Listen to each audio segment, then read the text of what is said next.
बिस्मिल्लाहिर्रहमानिर्रहीम। अब्दुल्ला बिन अब्बास रज़ी अल्लाह अन्हुमा ने बयान किया कि मैं हमेशा इस बात का आरज़ूमंद रहता था कि उमर रज़ी अल्लाह अन्हु से नबी करीम सल्लल्लाहु अलैहि वसल्लम की उन दो बीवियों के नाम पूछूं जिनके बारे में अल्लाह ताला ने सूरत तहरीम में फरमाया है, इन ततूबा इलल्लाहि फ़क़द सग़त क़ुलूबुकुमा। अगर तुम दोनों अल्लाह के सामने तौबा करो तो बेहतर है कि तुम्हारे दिल बिगड़ गए हैं।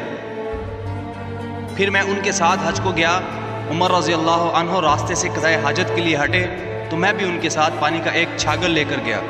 फिर वो क़ज़ाए हाजत के लिए चले गए और जब वापस आए तो मैंने उनके दोनों हाथों पर छागल से पानी डाला और उन्होंने वज़ू किया।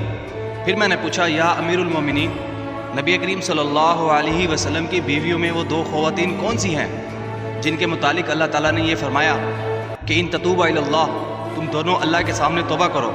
उन्होंने फरमाया, इब्ने अब्बास, तुम पर हैरत है, वो तो आयशा और हफ्सा रज़ी अल्लाह अन्हा है। फिर उमर रज़ी अल्लाह अन्हु मेरी तरफ मुतवज्जा होकर पूरा वाक़या बयान करने लगे। आपने बतलाया कि बनु उमैया बिन ज़ैद के कबीले में जो मदीना से मिला हुआ था, मैं अपने एक अंसारी पड़ोसी के साथ रहता था। हम दोनों ने नबी करीम सल्लल्लाहु अलैहि वसल्लम की खिदमत में हाज़िरी की बारी मुकर्रर कर रखी थी। एक दिन वो हाजिर होते और एक दिन मैं। जब मैं हाजिरी देता तो उस दिन की तमाम खबरें वगैरह लाता और उनको सुनाता, और जब वो हाजिर होते तो वो भी इसी तरह करते। हम कुरैश के लोग मक्का में अपनी औरतों पर गालिब रहा करते थे, लेकिन जब हम हिजरत करके अंसार के यहाँ आए तो उन्हें देखा कि उनकी औरतें खुद उन पर गालिब थीं। हमारी औरतों ने फिर उनका तरीका इख्तियार करना शुरू कर दिया।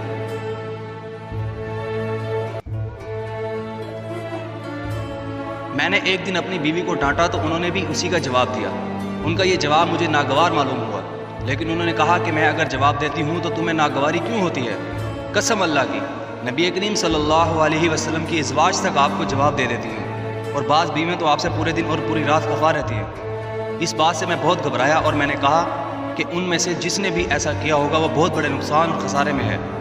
उसके बाद मैंने कपड़े पहने और हफ्सा रज़ी अल्लाह अन्हा, उमर रज़ी अल्लाह अन्हा की साहबजादी और उम्मुल मोमिनीन के पास पहुंचा और कहा, ए हफ्सा, क्या तुम में से कोई नबी करीम सल्लल्लाहु अलैहि वसल्लम से पूरे दिन रात तक नाराज़ रहती है? उन्होंने कहा कि हाँ। मैं बोल उठा कि फिर तो वो तबाही और नुकसान में है। क्या तुम्हें इससे मन है कि अल्लाह ताला अपने रसूल सल्लल्लाहु अलैहि वसल्लम की खुफगी की वजह से तुम पर गुस्सा हो जाए और तुम हलाक हो जाओ? रसूलुल्लाह सल्लल्लाहु अलैहि वसल्लम से ज़्यादा चीज़ों का मुतालबा हरगिज़ ना किया करो। न किसी मामले में आप सल्लल्लाहु अलैहि वसल्लम की किसी बात का जवाब दो और न आप पर खुफगी का इजहार होने दो। अलबत्ता जिस चीज़ की तुम्हें ज़रूरत हो वो मुझसे मांग लिया करो। किसी खुद फरेबी में मुब्तला न रहना। तुम्हारी ये पड़ोसन तुमसे ज़्यादा जमील और नज़ीफ़ है और रसूलुल्लाह सल्लल्लाहु अलैहि वसल्लम को ज़्यादा प्यारी भी है। आपकी मुराद आयशा रज़ी अल्लाह अन्हा से थी। उमर रज़ी अल्लाह अन्हु ने कहा, इन दिनों ये चर्चा हो रहा था कि गस्सान के फ़ौजी हमसे लड़ने के लिए घोड़ों को सिम लगा रहे हैं। मेरे पड़ोसी एक दिन अपनी बारी पर मदीना गए हुए थे, फिर ईशा के वक्त वापस लौटे। आकर मेरा दरवाज़ा उन्होंने बड़ी ज़ोर से खटखटाया और कहा, क्या आप सो गए हैं? मैं बहुत घबराया हुआ बाहर आया। उन्होंने कहा कि एक बहुत बड़ा हादसा पेश आ गया है। मैंने पूछा, क्या हुआ? गस्सान का लश्कर आ गया।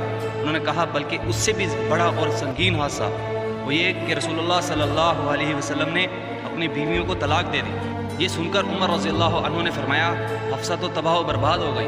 मुझे तो पहले ही खटका था कि कहीं ऐसा न हो जाए। फिर मैंने कपड़े पहने, सुबह की नमाज रसूलुल्लाह सल्लल्लाहु अलैहि वसल्लम के साथ पढ़ी। नमाज पढ़ते ही आप सल्लल्लाहु अलैहि वसल्लम अपने बाला खाना में तशरीफ़ ले गए और वहीं तन्हाई इख्तियार कर ली। मैं हफ्सा के यहाँ गया, देखा तो वो रो रही थी। मैंने कहा, रो क्यों रही हो? क्या पहले ही मैंने तुम्हें नहीं कह दिया था?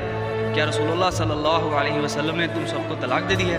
उन्होंने कहा कि मुझे कुछ मालूम नहीं। आप सल्लल्लाहु अलैहि वसल्लम बाला खाना में तशरीफ़ रखते हैं। फिर मैं बाहर निकला और मिंबर के पास आया। वहाँ कुछ लोग मौजूद थे और बाज़ रो भी रहे थे।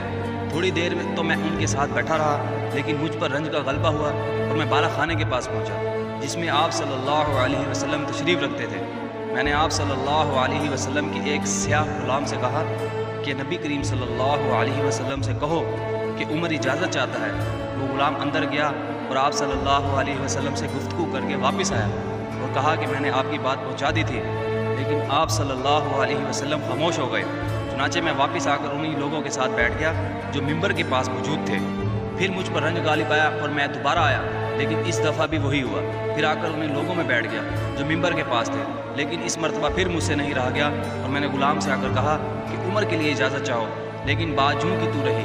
जब मैं वापस हो रहा था कि गुलाम ने मुझको पुकारा और کہا کہ رسول اللہ صلی اللہ علیہ وسلم نے آپ کو اجازت دے دی ہے۔ میں آپ صلی اللہ علیہ وسلم کی خدمت میں حاضر ہوا تو آپ صلی اللہ علیہ وسلم کھجور کی چٹائی پر لیٹے ہوئے تھے، جس پر کوئی بستر بھی نہیں تھا، اس لیے چٹائی کے ابھرے ہوئے حصوں کا نشان آپ صلی اللہ علیہ وسلم کے پہلو میں پڑ گیا تھا۔ آپ صلی اللہ علیہ وسلم اس وقت ایک ایسے تکیے پر ٹیک لگائے ہوئے تھے جس کے اندر کھجور کی چھال بھری گئی۔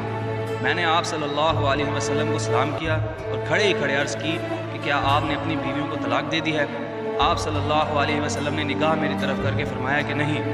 میں نے آپ کے غم کو ہلکا کرنے کی کوشش کی اور کہنے لگا، اب بھی میں کھڑا ہی تھا، یا رسول اللہ آپ جانتے ہی ہیں کہ ہم قریش کے لوگ اپنی بیویوں پر غالب رہتے تھے، لیکن جب ہم ایک ایسی قوم میں آ گئے جن کی عورتیں ان پر غالب تھیں۔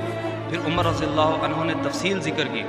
اس بات پر رسول اللہ صلی اللہ علیہ وسلم مسکرا دیے۔ پھر میں نے کہا میں حفصہ کے یہاں بھی گیا تھا اور اس سے بھی آیا تھا کہ کہیں کسی خود فریبی میں نہ مبتلا رہنا، یہ تمہاری پڑوسن تم سے زیادہ خوبصورت اور پاک ہے اور رسول اللہ صلی اللہ علیہ وسلم کو زیادہ محبوب بھی ہے۔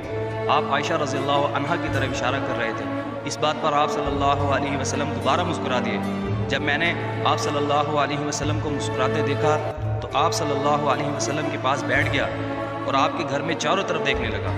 باخدا سوائے 3 کھالوں کے اور کوئی چیز وہاں نظر نہ آئی۔ میں نے کہا یا رسول اللہ آپ اللہ تعالیٰ سے دعا فرمائیے کہ وہ آپ کی امت کو کشادگی عطا فرمائے۔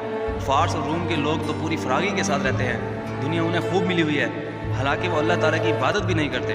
آپ صلی اللہ علیہ وسلم ٹیک لگائے ہوئے تھے۔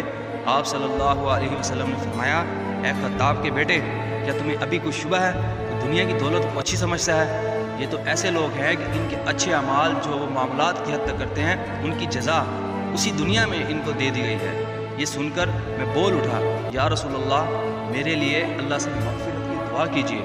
تو نبی کریم صلی اللہ علیہ وسلم نے اپنی ازواج سے اس بات پر علیحدگی اختیار کر لی تھی کہ عائشہ رضی اللہ عنہا سے حفصہ رضی اللہ عنہ نے پوشیدہ بات کہتی تھی۔ نبی کریم صلی اللہ علیہ وسلم نے اس انتہائی خفگی کی وجہ سے جو آپ صلی اللہ علیہ وسلم کو ہوئی تھی فرمایا تھا کہ میں اب ان کے پاس 1 مہینے تک نہیں جاؤں گا، اور یہی موقع ہے جس پر اللہ تعالیٰ نے آپ صلی اللہ علیہ وسلم کو متنبہ کیا تھا۔ پھر جب 29 دن گزر گئے تو آپ عائشہ رضی اللہ عنہا کے گھر تشریف لے گئے اور انہی کے یہاں سے آپ صلی اللہ علیہ وسلم نے ابتدا کی۔ عائشہ رضی اللہ عنہا نے کہا کہ آپ نے تو عہد کیا تھا کہ ہمارے یہاں 1 مہینے تک نہیں تشریف لائیں گے، اور آج ابھی 29ویں کی صبح ہے، میں تو دن گن رہی تھی۔ نبی کریم صلی اللہ علیہ وسلم نے فرمایا یہ مہینہ 29 دن کا ہے، اور وہ مہینہ 29 ہی دن کا تھا۔